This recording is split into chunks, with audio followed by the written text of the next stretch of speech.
Mais vous êtes là, vous? Bon, bah on va parler d'étape 7 alors. L'étape 7 de la traversée, c'est 52 km, 1400 mètres de dénivelé, une étape de repos. Encore 2 cols mythiques à notre actif et on va arriver à la moitié de notre périple. Avant de te raconter tout ça, n'oublie pas de t'abonner à notre chaîne, à notre compte Instagram. Tu pourras suivre toute notre actu, tous nos projets. Et n'oublie pas d'activer la cloche pour avoir les nouvelles vidéos. Allez, à tout de suite.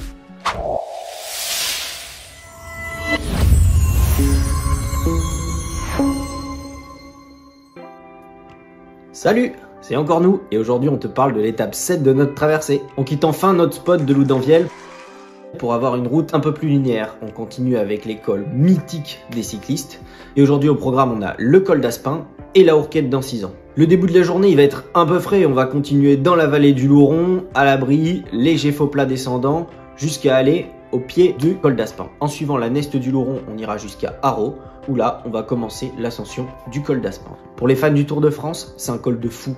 Depuis 1910, il a été emprunté 75 fois. C'est une ascension un peu particulière parce qu'elle est très régulière, avec très peu de lacets, très peu de virages, sur quand même 12 km et 6,5% de moyenne. Cette année, le peloton du Tour de France va prendre la même route que nous lors de l'étape 6 du Tour de France 2023. Au sommet, on bascule vers Payolle, qu'on va descendre une première fois avant de s'attaquer à la Hourquette d'Ancizan. On l'aborde que depuis le lac, donc ça sera en fait une demi-ascension, mais ça fait quand même 10 km et 555 mètres de dénivelé positif. Ok, ça sera plus facile que si on le faisait en entier.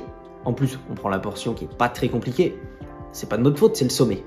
Mais c'est un côté qui est assez irrégulier et c'est aussi très bucolique, donc ça va être, je pense, assez sympa et il y aura de quoi vraiment s'amuser sur le vélo. Lui, à contrario, il est emprunté surtout depuis 2011 par le Tour de France, mais sur les 10 dernières éditions, ils sont passés 5 fois. Donc c'est un col qui est un peu à la mode, que j'ai découvert en regardant le Tour ces dernières années et que j'ai vraiment envie de faire, parce que ça a vraiment l'air très joli.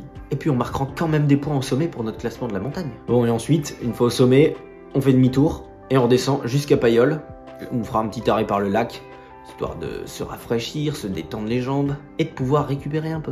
On arrive du coup à la moitié de notre traversée, 7 jours sur 13, et ça va nous permettre de tirer un premier bilan. Si tout s'est bien passé jusque là, on aura dépassé les 500 km et on aura déjà fait plus de 13 000 mètres de dénivelé positif. C'est-à-dire un peu plus de la moitié, de quoi se faire du bien au moral. Me dis surtout qu'il faudra se rappeler de profiter car il restera que quelques étapes. Par contre, on n'aura pas le temps de s'ennuyer. Il nous reste pas mal de monstres à affronter. Les prochains jours, on aura 4 cols hors catégorie sur les 6 prévus au total. Et tu vois là, on est juste là. Donc à ton avis, quel col on va pouvoir emprunter maintenant? Une chose est sûre, c'est fini la progressivité, c'est fini les petites étapes de repos. Maintenant, on est vraiment dans le dur et pendant quelques jours, ça va continuer. Là, on y est, il va falloir tout donner.